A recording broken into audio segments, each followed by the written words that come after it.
Bismillahirrahmanirrahim. Assalamualaikum warahmatullahi wabarakatuh. Perkenalkan, nama saya Nabil Muzaki dari program studi PGSD dengan NPM 240661250024. Di sini saya akan mempresentasikan hasil analisis buku teks bahasa Indonesia sekolah dasar. Di sini ada identitas buku. Buku yang saya analisis yaitu berjudul Buku Bahasa Indonesia Bergerak Bersama Kelas 5 Sekolah Dasar. Oke, langsung saja yang pertama, yaitu fonologi. Materi fonologi ini terdapat pada bab 3 halaman 47 sampai 49, materi tentang tebak hobi. Analisisnya, peserta didik memperagakan dan menyebutkan berbagai jenis hobi di depan kelas. Aktivitas ini melatih pelafalan, intonasi, tekanan, dan kejelasan bunyi saat berbicara. Adapun fonologi adalah cabang linguistik yang mempelajari sistem bunyi dalam suatu bahasa, termasuk cara bunyi-bunyi tersebut dihasilkan, diatur, dan berfungsi untuk membedakan makna. Menurut Chair, tahun 2015, fonologi merupakan cabang linguistik yang mengkaji bunyi bahasa.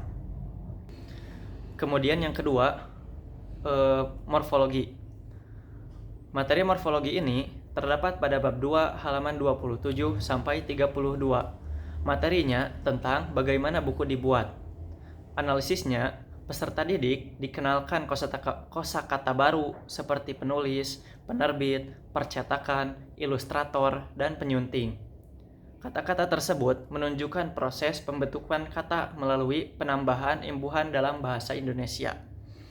Adapun morfologi adalah cabang ilmu linguistik yang mempelajari struktur kata, proses pembentukan kata, serta perubahan bentuk kata yang dapat mempengaruhi makna dan fungsi gramatikalnya. Menurut Chair, tahun 2015, morfologi mengkaji pembentukan kata melalui proses afiksasi, reduplikasi, dan pemajemukan. Kemudian yang ketiga, yaitu sintaksis. Materi sintaksis terdapat pada bab 1 halaman 6 bagian aktivitas 2. Peserta didik mencari kosakata baru dan mencari kalimat dalam teks cerita Rana dan Rani. Analisisnya, peserta didik diminta menyusun kalimat menggunakan kosakata baru yang telah dipelajari. Aktivitas ini melatih kemampuan menyusun kalimat yang efektif, runtut, dan sesuai kaidah bahasa Indonesia. Adapun sintaksis adalah cabang ilmu linguistik yang mempelajari cara menyusun kata menjadi frasa, klausa, dan kalimat yang sesuai dengan kaidah bahasa sehingga menghasilkan makna yang utuh. Menurut Ramlan, tahun 2005 menjelaskan bahwa sintaksis mengkaji hubungan antar kata dalam membentuk frasa, klausa, dan kalimat. Oke, kemudian yang keempat, yaitu semantik. Materi semantik ini terdapat pada bab 1 halaman 3 sampai 5. Peserta didik mengenal ciri-ciri tokoh melalui cerita Rana dan Rani. Analisisnya, peserta didik memahami makna kata sifat yang digunakan untuk menggambarkan tokoh seperti pendiam, ramah, dan periang. Peserta didik belajar menafsirkan karakter tokoh berdasarkan pilihan kata dalam cerita. Adapun semantik adalah cabang ilmu linguistik yang mempelajari tentang makna atau arti yang terkandung dalam suatu bahasa, kata, frasa, atau kalimat. Ilmu ini meneliti bagaimana sebuah simbol atau susunan kata menyampaikan gagasan, serta bagaimana kita memahami informasi literal. Menurut Chair, tahun 2015, semantik merupakan cabang ilmu linguistik yang mengkaji makna dalam bahasa. Kemudian yang kelima, yaitu pragmatik. Materi pragmatik ini terdapat pada bab 3 halaman 53 sampai 54. Materi bagian teks 2, peserta didik diajarkan mengenai takarir dan komentar.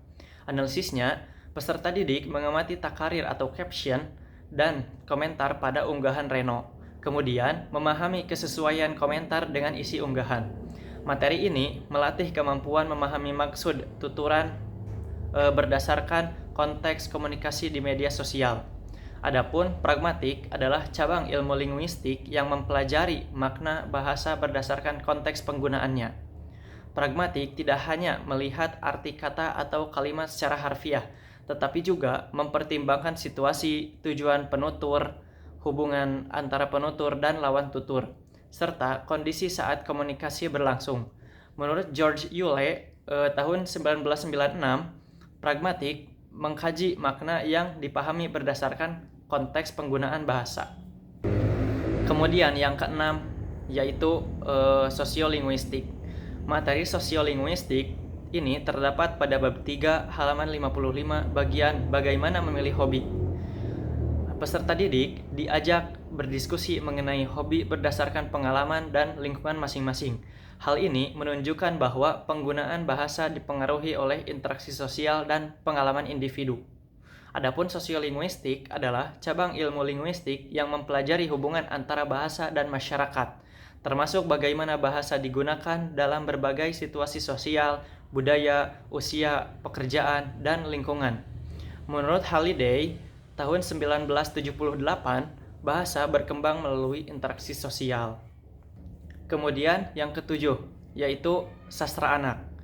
Materi sastra anak ini terdapat pada bab 3 halaman 33 sampai 34. Peserta didik diarahkan untuk menulis buku impiannya. Analisisnya, peserta didik diminta merancang buku yang ingin mereka tulis sesuai minat dan pengalaman. Kegiatan ini mendorong kreativitas serta kemampuan menuangkan gagasan dalam bentuk karya sastra sederhana. Adapun sastra anak adalah karya sastra yang ditunjukkan kepada anak dan disesuaikan dengan tingkat perkembangan bahasa, emosi, intelektual, serta pengalaman hidup anak. Sastra anak tidak hanya berfungsi sebagai hiburan, tetapi juga sebagai sarana pendidikan dan pembentukan karakter. Menurut Nurgian Toro, tahun 2018, sastra anak berfungsi mengembangkan imajinasi, kreativitas, dan kemampuan berekspresi. Kemudian yang kedelapan, yaitu puisi. Materi puisi ini terdapat pada bab 1 halaman 10 sampai 12, materi tentang puisi akrostik. Analisisnya, peserta didik belajar membuat puisi akrostik berdasarkan nama sendiri dengan menggunakan pilihan kata yang sederhana dan bermakna. Kegiatan ini melatih kreativitas, imajinasi, dan kemampuan mengekspresikan diri melalui puisi. Adapun puisi adalah karya sastra yang mengungkapkan pikiran, perasaan, pengalaman, imajinasi penyair melalui bahasa yang indah, padat, dan bermakna. Puisi menggunakan pilihan kata atau diksi, irama, rima, majas, dan citraan untuk menyampaikan pesan kepada pembaca. Menurut Nurgiantoro, tahun 2018, puisi anak memiliki ciri bahasa yang sederhana, imajinatif, serta dekat dengan pengalaman anak. Kemudian yang kesembilan, yaitu prosa. Materi prosa ini terdapat pada bab 1 halaman 6 sampai 9. Materi tentang cerita keteguhan Theo. Cerita ini menyajikan kisah perjuangan seorang anak dalam menghadapi bencana dengan alur sederhana dan tokoh yang dekat dengan kehidupan anak. Isi cerita juga mengandung nilai keberanian, keteguhan, dan pantang menyerah.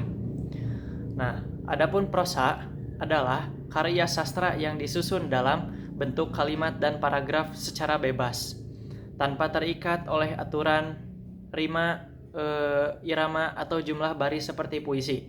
Prosa digunakan untuk menceritakan suatu peristiwa, pengalaman, atau gagasan. Menurut Nurgiantoro, tahun 2018 menyatakan bahwa prosa anak harus menggunakan bahasa yang mudah dipahami serta memuat nilai pendidikan yang sesuai dengan perkembangan anak. Sekian presentasi dari saya. Mohon maaf bila ada kesalahan dalam perkataan maupun materi.